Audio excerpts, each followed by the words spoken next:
Hey, Dan with Dr. Burns Review, not a doctor, and today, it's always a good month when we do a build, and thankfully I do a build once a month.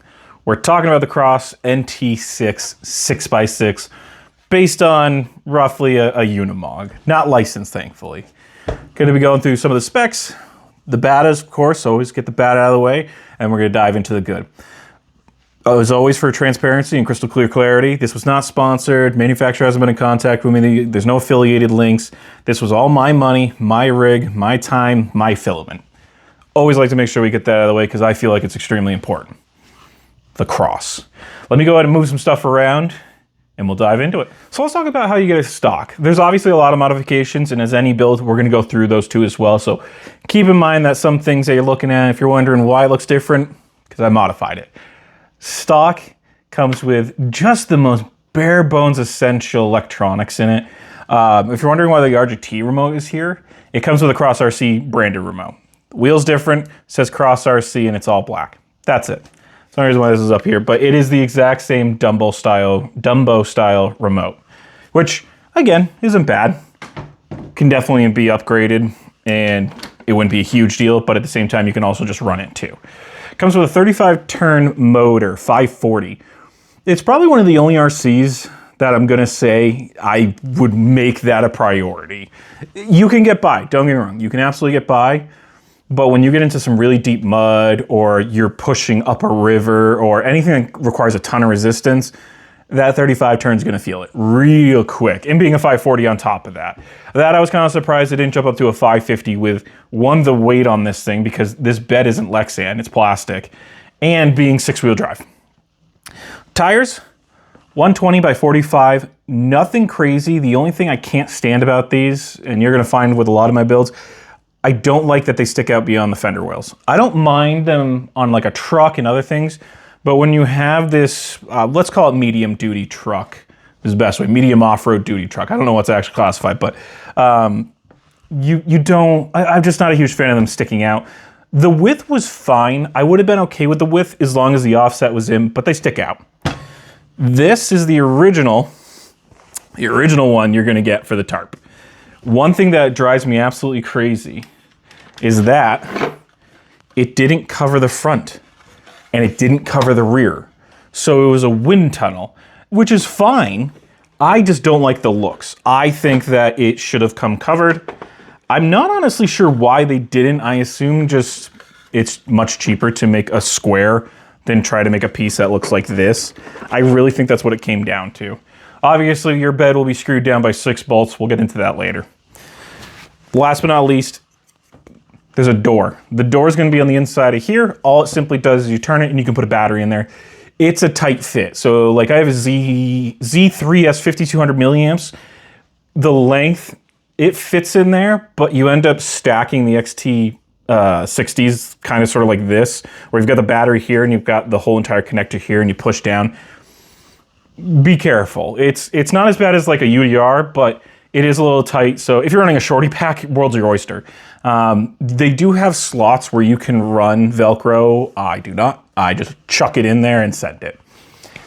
And we should talk about kind of, one, how I got it, two, how long I've had it, because I always think that's a huge important piece on anything that even is a slight review, that you got to know how long the person's had it. Over 2 years. I pre-ordered this as soon as I saw the video on YouTube. There was a video on YouTube for this specific one. And if I remember correctly, this one came out before the NT4, and I pre-ordered it. That was in, I think it was December 29th of 2023.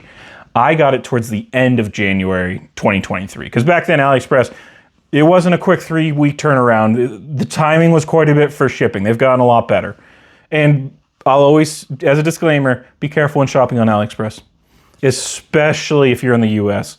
But just be careful. Always check the reviews, make sure there's something else, and make sure there's pictures of reviews.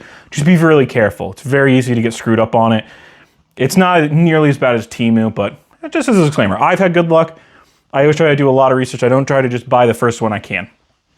So I've had it for over 2 years. This has gotten the most abuse out of any of my crawlers, by far. I mean, this one has had the water right up to here, and sometimes worse.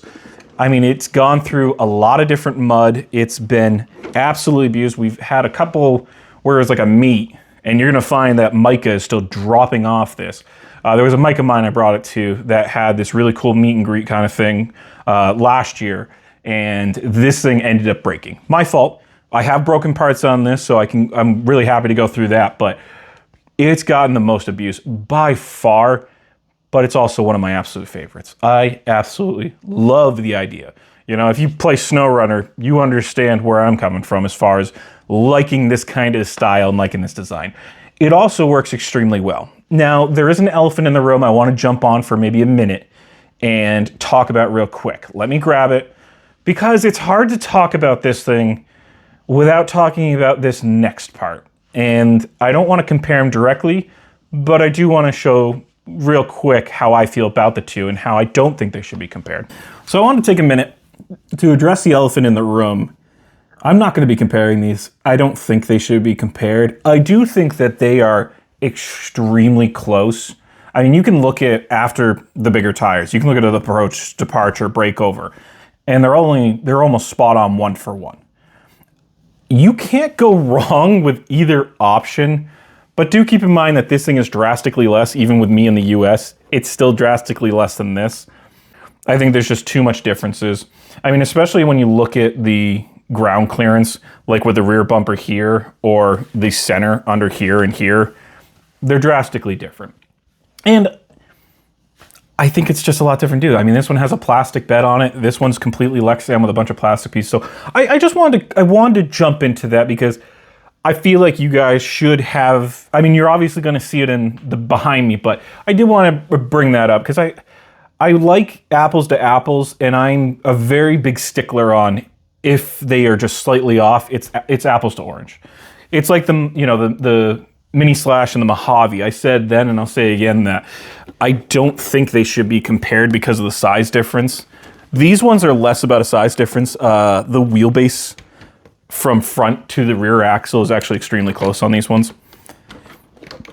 But I did want to take a minute and kind of talk about that because it's important, because I think a lot of people may question that, at least in the US. Anywhere else, the money aspect is going to be ridiculous. Those things get really expensive as soon as you jump outside of the US. Australia, Europe, wherever you may be, they get expensive. Versus this is starting to get a little expensive, but not bad. So, the history. I've owned it for over 2 years. It's the one I beat the absolute most out of. What did I pay? I paid $486.76, and I chose, because at the time it was the best way to do it, I chose to pay $60 to ship this to me. Apparently I was freeballing. Apparently I was having a good week, and I had some expendable income, because holy smokes, I wouldn't do that now. But I also remember ordering a lot of RC cars around that time, and you really had to pay that. It was the only way to get, one, a tracking number on it, and two, to keep it out of a ship and put it on an airplane. Yeah, that stinks, but at the same time too, we didn't have import fees and tariffs, and that's another thing that the US people are gonna have to keep in mind, that it's now $500 to $650. Always remember you can find a deal. Always, always, always remember you can find a deal. There's a comment on the RGT video where somebody found it for less than I paid for it. So always keep in mind that there's always deals, even if you're US, no matter where you are. AliExpress loves giving deals. So just keep that in mind. But yeah, now with some of the other things, at least now when you spend the $500 and something, you're getting that shipping. You're getting it on a plane and you're getting a tracking number. So at least it makes sense now. Obviously, to another couple 6x6s, you know, the ones that are still being made, this is going to be pretty inexpensive. You're not touching an Axial UMG 10 6x6.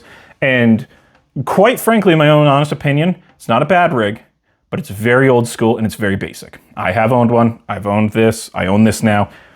Out of the 6x6s, I still love this the most. Let's talk about the driveline. Motor, reverse facing, just like every other RC car under the sun. Love it. Gearbox, no complicated than anything else, but very, very easy to screw up. There's a lot of little shims and a lot of pieces, so be careful when you tear this open. I just had it open recently, and it was very easy to screw up. This is the funny part, and I've broken this, and it's not a bad thing.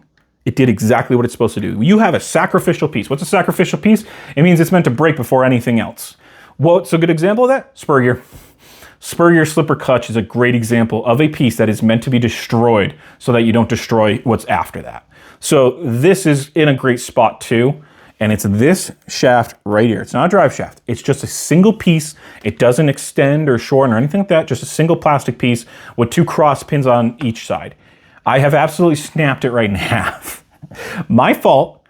I got it bound up and gave it a little extra and it broke.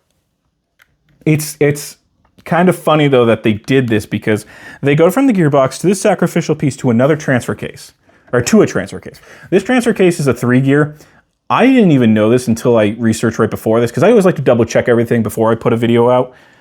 This has an upgradable system where you can put different gears in here. I have no idea where to get those gears. I didn't even know it could. I've just run it stock this whole entire time. Now, it's AliExpress. They're going from one language to the next. And I am not giving them anything like that. This is going from any language to the next. It's always going to have little hiccups on what you're trying to read and you got to figure it out. I don't know if they meant that it was upgraded instead of upgradable, because basically they're saying you can have an overdrive and underdrive. I haven't found any gears. The manual is another thing we'll get into, but I just wanted to mention that it did say upgradable, but I don't know. I run stock and it's been perfectly fine. There may already be an overdrive and underdrive, and if there is, it's very minute, and at least I haven't noticed it. Going from there, 3 drive shafts, 1 to the front, 1 to the intermediate, and 1 all the way to the back. And durability is wonderful on this driveline. Yes, I've broken this, but that was my own stupidity. I'm never gonna hold it against the manufacturer when I'm the idiot doing it. The rear output portal gearbox. So you got your outer gearbox on the outside of the portal axle, which makes it the portal, the actual portal part. I have broken the top gear right in half. My own stupidity again, ironically, and I'll get to it when we get to the modifications, but long story short, it was very easy for this thing to be locked in high gear. And I'm not 100% sure, but I'm like 95% sure it was locked in high gear. So I'm gonna blame this on me, but it is very easy to break them. They are not fragile, but they're not hardened steel, and they're not like a TRX or anything else I've really run into. So you can break them. And I think that's a great place to transfer into the bad. I wanna talk about the bad. Those things are a nightmare to get at the time. At the time, this would have been last year towards the end. Let me double check that. Sorry, I wanted to double check that. Yes, October of last year, I ordered them. You gotta be real careful on those and what the problem that you're gonna run into as US. Now, I should preface, this is for US residents. Parts are hard to get. The best way I've ever found is to go into the manual, find the actual part number, go into AliExpress, I'll put in Cross RC and then the model number. Because if you just pop the model number, it's a 50-50 shot. If anybody has ever searched on AliExpress, it is the worst search engine on the planet by far. I'm not holding that against this, I'm just saying good luck, it's a royal pain. The best I found is if you go to Google, again, US residents, go to Google, type in AliExpress in the search bar, put in Cross RC and then the part number, you'll have a lot of good experiences that way than just trying to search on AliExpress. Or just go to Google, Cross RC and then put in the part number, usually an AliExpress link will come up. So that's a tip. I would be extremely careful on ordering Cross RC parts from anybody in the US. Unless it's Cross RC USA site, I haven't had any luck with them because 99% of the time, the parts I need, either they don't show on their site or they don't have in stock. Be very careful because a lot of times too, they may say they have it in stock and 9 times out of 10, they're doing the exact same thing and it's just a middle charge. Now, if that's your local hobby shop, support them. As long as the pricing's within reason. I mean, if it's $1 more, fine, yeah, absolutely. But, within reason, if you want to support your local hobby shop, absolutely, go for it. Keep in mind that AliExpress is 99% of the time where I get my parts. And it does take a hot minute. But now with AliExpress being a little bit better, I've noticed this year and towards the end of last year, like those parts only took 2 to 3 weeks to get here. It was pretty nice.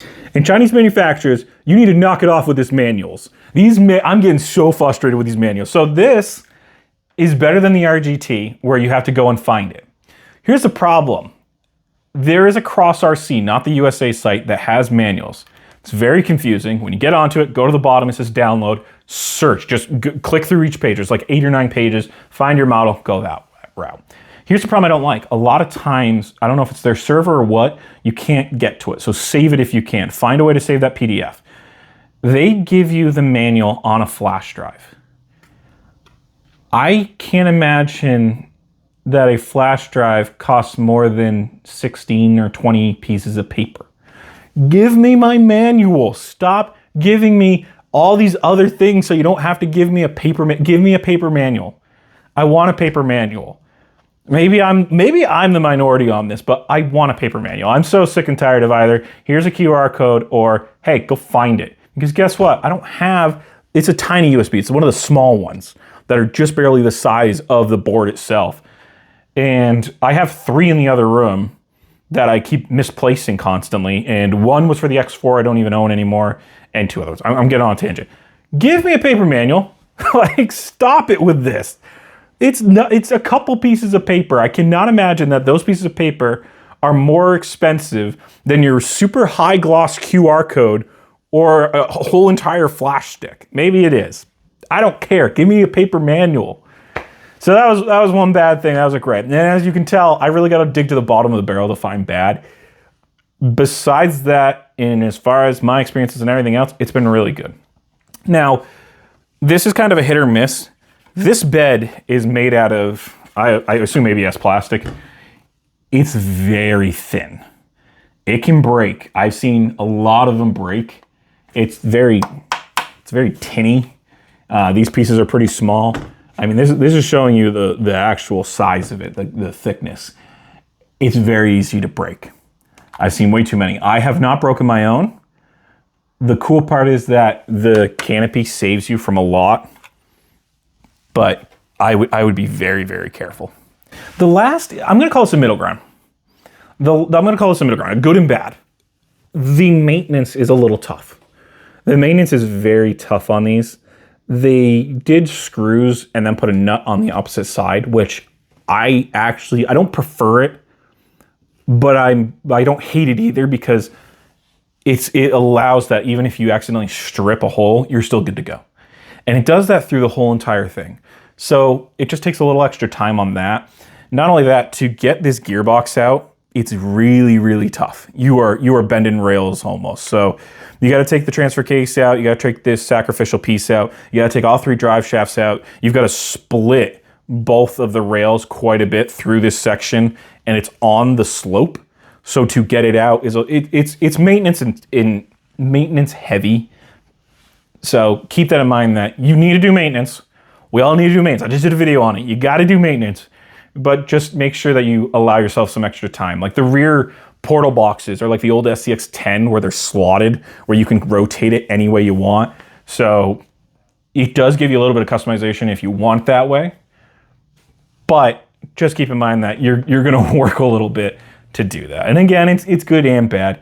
I didn't see anything where over the top where I was like, this is problematic. We're going to get into the things that I've changed because they just long-term were giving me issues. But as far as just the first 2 years, there wasn't anything specific through here that I was like, this is problematic or this is going to give me trouble. And keep in mind that for like a year and a half, I didn't maintain this thing because it was such a pain to work on, and I'm also an idiot, and there was one part that I screwed up, and I'll talk about that in a minute, but there was one part that I couldn't get the diff cover off because I was so used to other different styles. So long story short, there's just nothing that I'm over the top about. One thing I would like to see for the price actually is a better light kit. The lights are fine, the LEDs are fine, the wiring's fine. It's just on. Taillights are just on, headlights are just on, and they have a spot. They have spots where you can put other LEDs. So they could have done it. They just chose not to. And keep in mind too, it's just red tint in the back. It's just the little plastic glass piece, this transparent piece. It's just red tint. It's not a red LED, which I kind of chuckled at. But just keep that in mind that it's just basic. I would have liked to seen better. I mean, cars that are less expensive, obviously it's not a 6x6, but like the RGT has probably one of the best lighting kits I've seen come on a vehicle, even though it's really proprietary and a pain in the butt, it's still one of the best. And I don't think that Cross is ever going to go the route of like where they'll give you a light kit, but then you need to go spend another $100 or whatever it is nowadays for a light kit. I don't see them doing that. I just would have liked to see more. They do give you the option. One thing that's kind of funny too is that the headlights are yellow. Not yellow. I shouldn't say that. I shouldn't say yellow. They're the old school incandescent style yellow bulbs that you got in like 90s vehicles. Now, obviously, unless you're in France where they're still rocking yellow, I think up until this day. But for the rest of the world, it's the old school incandescent, that like goldish color. They did that in the front. I thought that was hilarious. And I actually haven't changed it. I actually thought for the first time in any of my vehicles, it worked and looked good. And I am a heavy component of, I don't want blue HID style. I want white, bright white LED style, and I didn't do it on this. I actually really like this. It's one of the only times it actually works well, and I like it. This is so nitpicky. It's so ridiculous, but I did like that. I think we should dive now. Yeah, let's dive into the good. The mods we're going to go through, there is going to be some snippets that are good and bad, but let's talk about the good. I have beaten the ever-living out of this thing, and it just has taken it like over and over and over. And I don't mean like I've rolled it. Whenever I say I've beaten it, it's never like, oh, I've launched it 40 miles an hour into the neighbor's yard. It's not like that. It's always, it has been through so much mud. It's been through so much water. It's never really gotten maintenance like it should have. I really should have been better on this. But it was also very forgiving in that even with the terrible amount of maintenance and how rusty some of the inside of these axles were, I could still bring it back to life with no issue. Some of the bearings could have been replaced, but they were still okay. I will say I was very impressed by that. And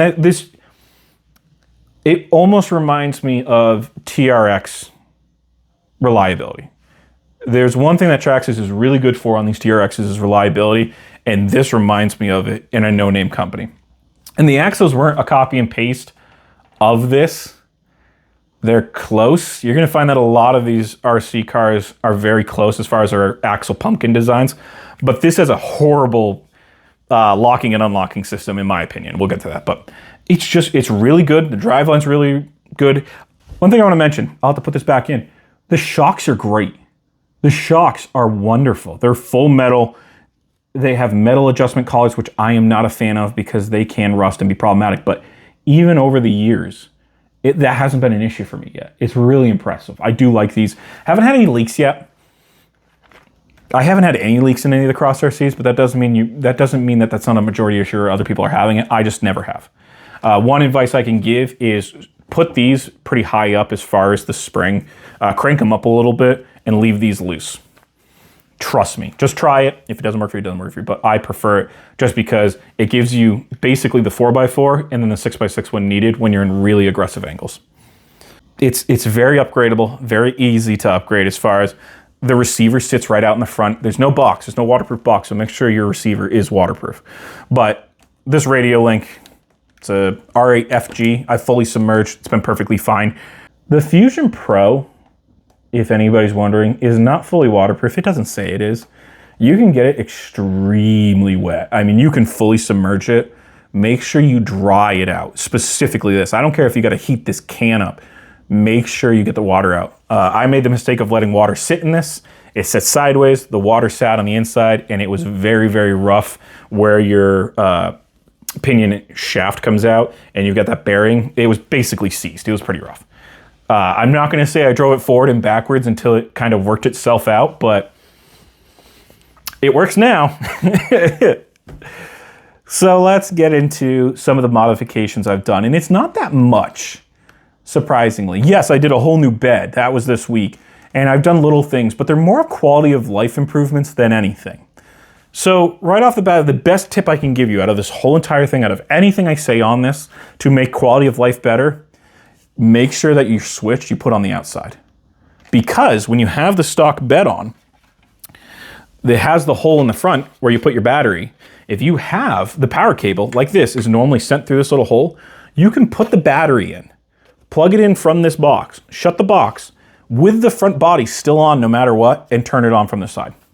That is the best advice I can give you because it beats any design on the planet. Doesn't matter if it's a clipless design, doesn't matter what kind of design you have, that system will beat anybody's because all I have to do is pop a battery in and I can press it on the side and good to go. The RGT actually originally came that way. There's a lot of manufacturers that are starting to do that where there's a switch on the bottom, but all this is, it's just Velcro. This is snatch and loops design. This is the nicer side.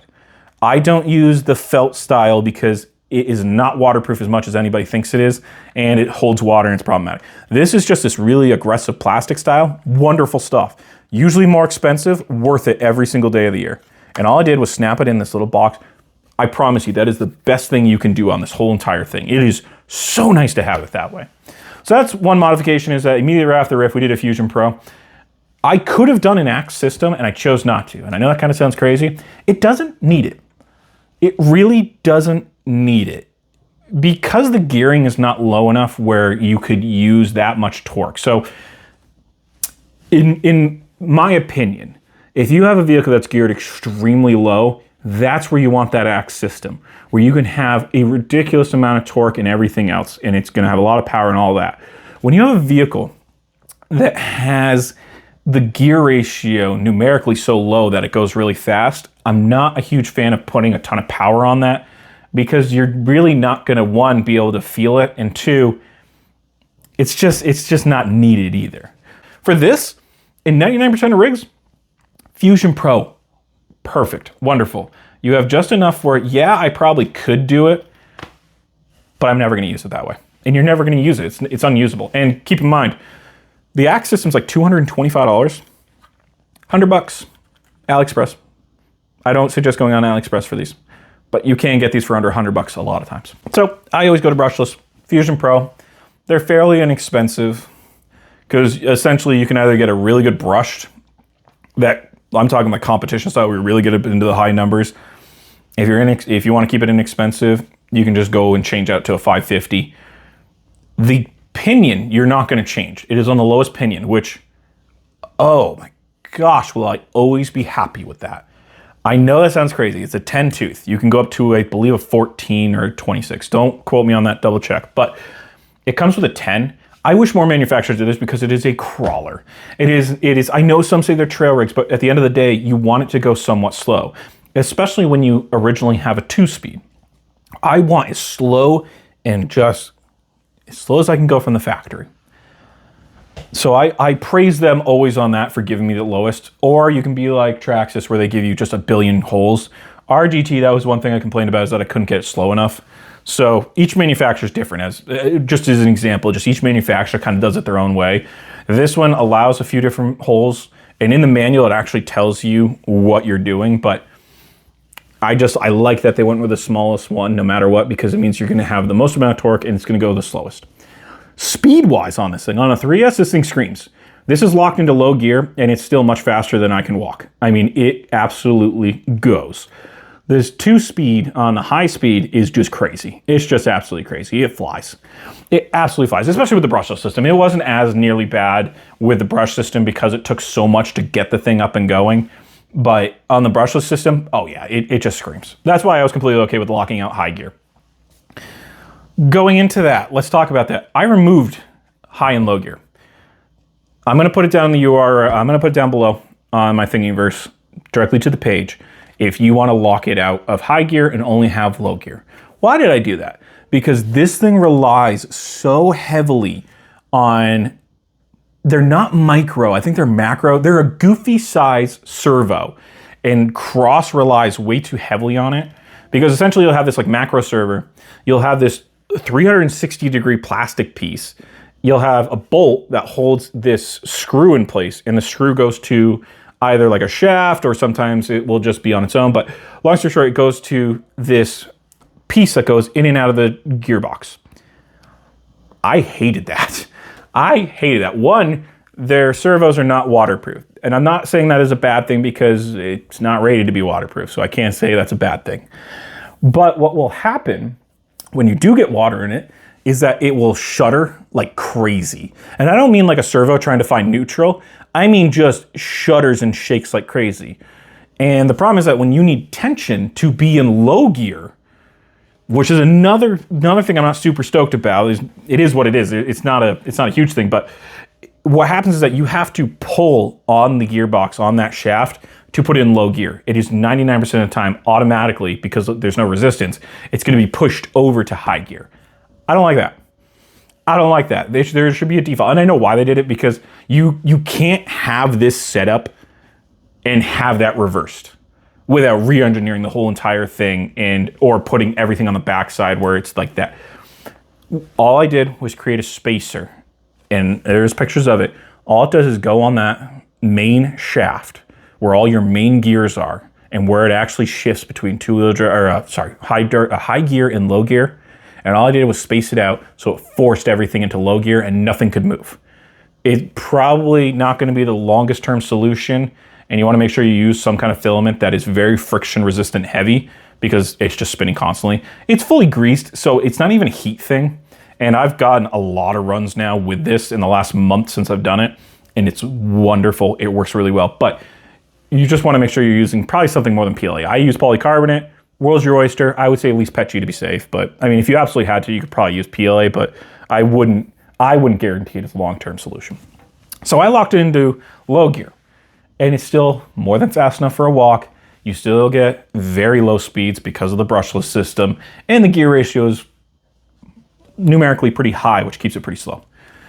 Next, I locked out all of the axles. Every single axle, I locked them all out and forced them to be locked at all times.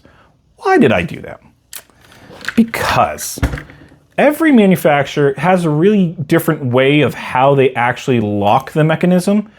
The idea is all the same. It's just you have your main differential. You have a separate piece that locks in with these teeth on it to make things just really basic. It just locks in and out.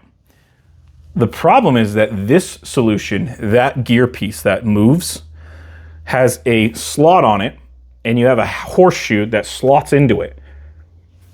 That's normally okay. Here's the problem. That horseshoe, that whole piece moves back and forth. It can get hung up so badly over time. For the first 2 years, I didn't have a single problem, so keep that in mind.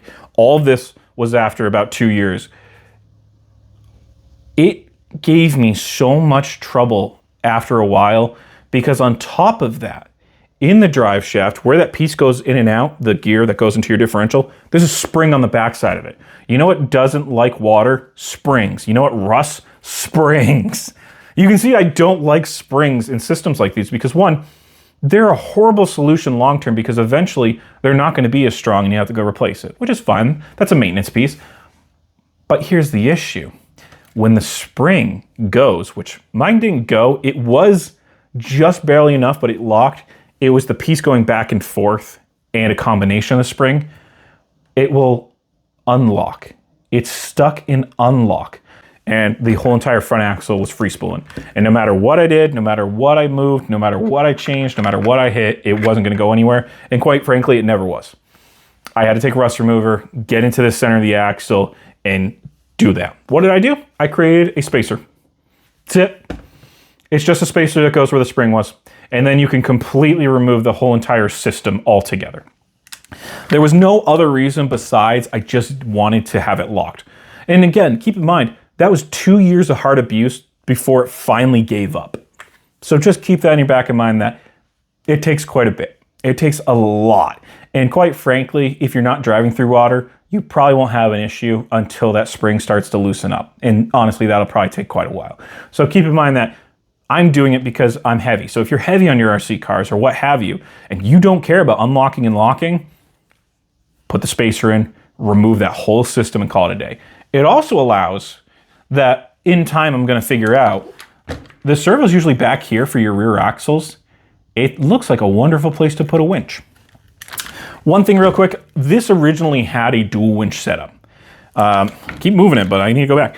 It was in this box. Hold on. It was in this box here. I had to see because one box held the other one thing, and the other box held another thing. Long story short, but I used to have the two winches horizontally mounted inside these boxes. I 3D printed a piece, and then the cable would just go straight out. Synthetic rope I use, but in front. Here is one issue that I learned last year. When you have a servo winch mounted horizontally, especially if it's like an Endure or something that's not fully water rated, water will sit on the inside and it will rust the whole entire motor. And this was right before I got that rust remover where I probably could have brought it back to life. But personally, I don't like opening up a servo box because really to get that O-ring back on is a nightmare. And I usually just put grease around it just to be safe. But either way, once you open it, it's really not the same anymore unless you really, really, really get aggressive with it. But long story short, this did have a dual setup. I'm going to create a new solution. Not sure what yet, but I wanted to mention that because if you see some pictures and you're like, hey, there's a winch on it. Yeah, there was two. And it was really, really nice. It was really cool. I liked it. It's okay though. I will come up with a solution eventually and I'll jump back into it and see what I can do. So we got locked in low gear. We got axles locked to the nth degree. We got a bigger motor. We got a better receiver. It's my own receivers. What else did I do? What did we do? We're going to jump into the cosmetics really, because that's really what these are. It's no longer driveline or anything like that. This is just stuff I did because I thought it'd be cool or it looked good and I thought it'd be neat. I put D-rings front and rear. You will want to put a nut on the back side of this. You're going to see that there's the super glue marks around it. Super glue ain't going to hold it. You're really going to want to screw in, and I would, even if you can, it's a royal pain, but see if you can get the nuts on the back side of this because it's night and day. Screwing in's pretty good, but it'll only get you so far. So I did that on the rear. Did that on the front too as well. Just, they were like 10 or 15 bucks. They were cheap Amazon specials. And all I did was screw it in. The fronts, I was able to get at least 2 nuts on. It's a royal pain, but trust me, it's worth it. At least screw it in. And if you have to use epoxy, that's another great way to do it too. Really, you're already screwed into the bumper, so it's not like you're gonna be wanting to take it out anyway. And with the way it is, you don't need to take it out. Next, and this was one of the first mods I did, surprisingly, because there's super glue marks all over them. You could tell I was really big into super glue until I figured out how bad of marks it leaves on plastic, but it is what it is. I put just these little tiny wheel chocks in. Just little tiny wheel chocks. Just thought they were neat. I sized these up. They were originally much smaller, and I wanted something that is practical, and that's this. So I just thought that was cool. They came with little holders. It was a really nice design. I'll see if I can find it again. It might not be around. Let's talk about the body, because I did a lot to the body. Right off the bat, and this is not finished, I'm still working on it. I did the canvas cover completely, all the way around. Obviously, it still needs to be done. It's gonna look something like meh when it's done. Still working on it, but I like it fully covered. I don't know why they didn't do it that way. Again, maybe it was just for cheapness. There is one person on Thingiverse that put up a lot of NT4 things. Check them out. You're gonna notice that a lot of things on this are from them. Really, really good designs. Obviously, his was meant for the NT4, or them. I don't know if it's a guy or a girl actually, but whoever they are. It's meant for the NT4, so I had to basically cut off and then mirror. And that's all I did. It's AMS, so I was able to do black and tan. It was an absolute ridiculous amount of filament because of how many supports I needed. I wouldn't necessarily recommend it because of that reason, but it does work pretty cool. And not only that, even with the length, you can still pick it up. And if you want it on the front, it's as easy as that. These metal canopies, braces, they will bend. Get ready for that, they will bend. You'll take a couple rolls and your outer ones will bend pretty heavily. You can sort of get by removing that one, grab one of the middle ones and place it in where you need to, but be careful. Be very careful because it will be problematic down the road because you'll swap one out and then immediately you'll bend that one too and you'll just have a bunch of bent ones. Not only that, they're not the easiest to straighten. Even if you keep it in this and bend, I don't suggest that because you could break this, again, ABS plastic. They're not the easiest to bend. If you have a vise, world's your oyster, just tighten it and bend it. But just keep that in mind that they're not the easiest to bend back and they are going to bend. Let's go over the wheels and tires before I put the body back on and maybe swap out the bed. These are AliExpress special wheels. They are not the CC hand ones that have the screws on the outside. I did not go that aggressive. These are very inexpensive wheels. I do not recommend them. They are not set up for portal axles, even in the slightest. So what I end up having to do is shave off the inner beadlock ring on these because it's only inner. It's still a beadlock, but it's inner. And then I also had to shave some of the axle down. That was fine to get all, and you have to do it on every single one to get them to work. The issues now, and it's gonna be really hard to see, but the inside of this tire is getting destroyed. It's your actual tie rod bar. It's rubbing up against the tire. There's no way around it. There's no nice way around it. And I'm slowly shredding this tire, and eventually I'm gonna shred the tire completely. It's gonna tear all the way through. It's getting pretty bad at this point because of how much I've driven on these, because I've had them for a few years. These are 140 by 40 millimeters. You can go really, really aggressive with tire size. One thing to be very careful of, and it's already, you can see, there's a pretty small gap in this rear axle. You can get them to rub. Haven't had an issue as far as that. I mean, this is a very, very soft. It's very, very soft. And it's kind of funny because of the rubber they used, it makes like a hopping, chirping sound like an actual real vehicle would. Hopefully I can get in the B-roll. It's really funny how realistic it sounds because of the type of, or compound of rubber they used. Kind of cool. But again, I wouldn't recommend this wheel set. The tires are awesome. Love the tires. Wouldn't recommend the wheels. And the reason why I don't run the original tires and wheels is because on the back side, so on the front, you've got your screw heads. And you would think that it just screws into the back side of the wheel. Nope. There's nuts. There's 6 of them. It takes forever to change these wheels out. I avoid them altogether. And it's not, I know some people are gonna be like, well, Dan, you got 6 on the back side of every. Yeah, you just gotta unscrew those.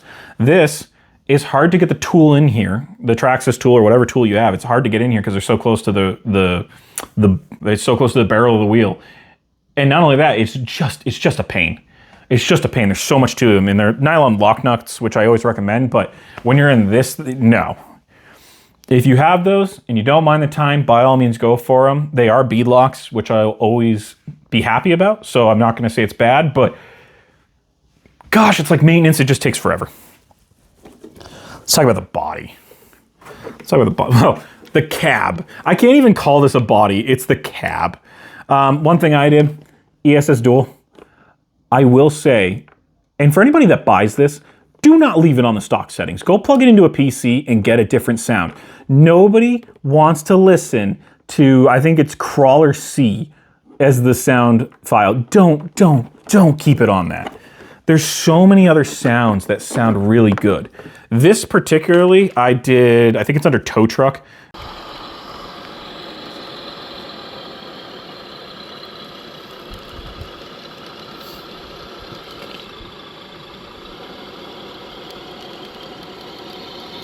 It was just a diesel truck, semi-truck for the sound, and I think it sounds really good. It's one of the few vehicles that I'm like, yeah, it actually makes sense.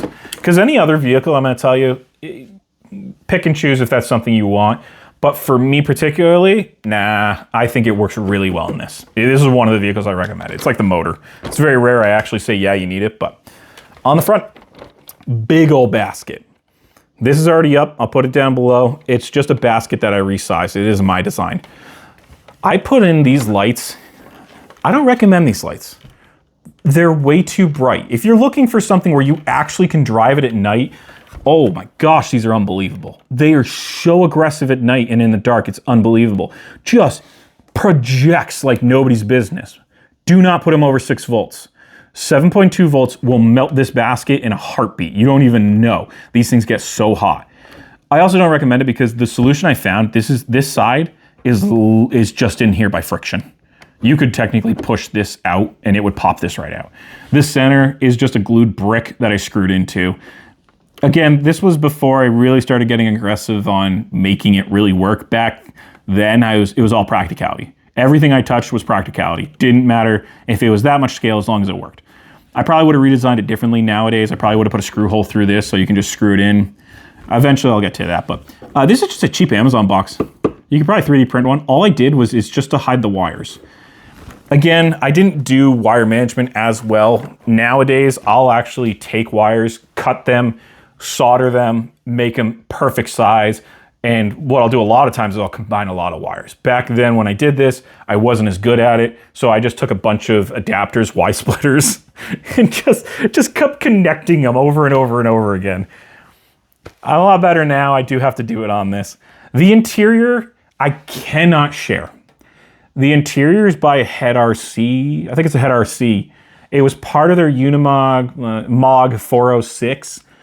The interior uses that. The guy that makes, I shouldn't say the guy, the person, because I don't know if it's a girl. The person that makes the rear seats, makes a really nice interior. This one was just one I mocked up and borrowed some of the models, so I can't remove it or share it or even remix it because it is a paid model.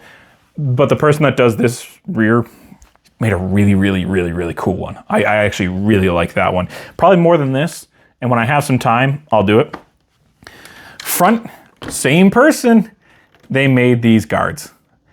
If you're on Bamboo Labs, you have to go into a setting, and this might be for everybody. You can do this with a 0.4 nozzle. You need to go in, and there's some setting that says for lines that are too small to make them printable. You have to do that because when these first came out, I couldn't print them. You had to have a 0.2 nozzle. I did this on a 0.4. You can do it now, and they look good. Rears are the exact... Man, these are gonna be next to impossible. Rears are the exact same thing as the fronts. I just scaled them. I didn't even change the hole size. I just scaled them wider, kept the height as best I could to make sure the circle was still there for the screw, and that's it. Do not screw the rear ones. If you do something like that, don't screw the rear ones in too tight because you will crack that little plastic piece. You keep them snug. I've got to loosen these a little bit. I just noticed today that they're a little tight. Give me a minute. Let me go ahead. I'm gonna go through this step by step because I created a whole flatbed system. It's not perfect. There's a big disclaimer on it, but let me slowly dive into this. We'll go through it quickly and we'll just kind of talk about it, and I'll talk about how I did it, how you can do it, that kind of thing. So disclaimer, I want to get that out of the way before we actually dive in. This 3D print, do not just download and print it. Double check the measurements, double check everything. Why am I saying that? Because I haven't had enough time on this. Like the RGT, I had all the time in the world to double check things and make sure everything's good. Yes, I was able to print it and I made everything work, but you really want to double check it, especially with the bed, because the bed isn't long enough. So you're going to have a split in the middle. Nothing you can do if you have a smaller bed. If you have a larger bed, that's going to look sick. I would kill for a larger bed, so I could have done that in one piece. I actually am not a huge fan that it's not one solid piece. It is what it is. And I would like to make the headache rack a separate piece. But for now, you're going to need to print off, it's a bunch of squares that you're going to have a bunch of screws. These are M2.5 by 10s. World's your oyster. You can use M3s because you can always go bigger. You might have to drill out the holes. I ended up drilling out the holes on the outer pieces. Do not over tighten for these center pieces. They're meant to take a 2.5 or a 3. And the only way to do that is that if you use 2.5s, it's going to be tight, but it's so easy to over tighten it and strip it. Some of these are stripped, and I mean, it's not going anywhere, but just word of the wise. You're gonna have to put this together. I put a picture, I put a picture of what it looks like after the fact. So you're just gonna have to look at it. And the best suggestion I have, do one side with all the centers. Do not do these outer two pieces yet. Just do one side, all the centers, then the very last step, put the two on. And I mean, tighten everything down, tighten the two. I did lock nuts here. Tighten it all down on one side, then do the other side. There is nothing that is side specific, thankfully. So World's kind of your oyster on this. I did it so that it just whatever looked best as far as this, but there's no side specific as far as the centers. And keep in mind that the 3-hole goes in the front. Again, this is not perfect either because the screws that this come with, they only give you a couple threads. So I'm still working on that. I'm probably gonna have to make a shorter piece. It's just like your original. All you do is slide it into place, just like that, and you're good to go. One downside, and you're gonna notice that the battery compartment is in here, in this front part where the slots are. There's no nice way without taking the cab off to get a battery in here. If you are really good and you can fix that, please do. Please remix it, go for it. That was one thing that I couldn't do in time and everything else, but I really wished I could have, is get everything in so that the cab sits. So that the cab can stay in place and put a battery in just like the original. Is what it is, I can't. Take your time in printing these. Obviously it's dual. I'm sorry if you have single color. There's no way that I can think of that you can do this single color without having like this edge up here in tan. sorry. I had it originally where you could screw in each and every single piece. I completely scrapped that. It was not viable. It was a royal pain. You used so many screws. It just didn't work in any shape or form. It looked cool, but at the same time, this looked, in my opinion, just as good. It looked the exact same because it's the same piece. It just didn't. The tan is inset just a tiny bit. That's purposeful. Just wanted to say that. All right, let me bolt this thing in and we'll come back. Real quick, just wanted to say, get longer screws. These things are 6 millimeters thick and these screws are not very long. As you can see, this screw is very long. It still works. Get longer screws. Just make your life easy. I've been putting this thing on and off and finally this side stripped out. There's like 3 threads when you use these originals. Yes, you can use them. Don't. Get longer screws. Even if it's, as long as it's just a screw, it doesn't have to be anything crazy. It doesn't even have to be countersunk as long as it's long enough. Just use different screws. You're gonna strip them out, and I can feel I'm gonna strip these out pretty quickly too. Just want to say that. Let me finish this. So one thing I was sad I couldn't fix, and I tried, is that there will always be some kind of lip here. And because for whatever reason, when it cut perfectly. I didn't actually put a spacer or any kind of gap, but for whatever reason, there's a tiny gap that goes all the way across. It is what it is. There's no really nice way of fixing it.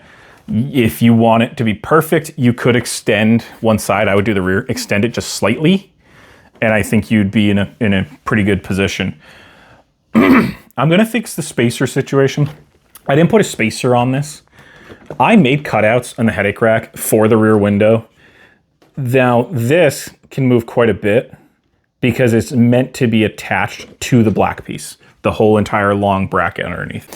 So if you're thinking, so Mr. 3D printer man, what'd you do? I created a flatbed. I didn't mean for it to be able to hold vehicles, just to give anybody a heads up. And you will have to have longer screws. There is so much flex on this thing. If you do not epoxy the top piece, this piece right here, to that middle black bracket, you're asking for trouble. I'm obviously asking for trouble because I haven't epoxied it yet. It was never meant to carry vehicles, but it is kind of funny how much you can carry on it. Now, obviously, I'd have to readjust the rear shocks. The rear shocks are just screaming right now, but they are pretty strong. And you got to remember too, as you can tell, in the front is a little higher in the intermediate than the rear. What's happening is that because I cranked them in the middle, because I like that in the just crawling sense, the rears are very loose, or as far as just, you know, up on the adjustment. So I could crank it up, but really I'm never gonna do this. This would be absolutely awful because it's really never meant for it.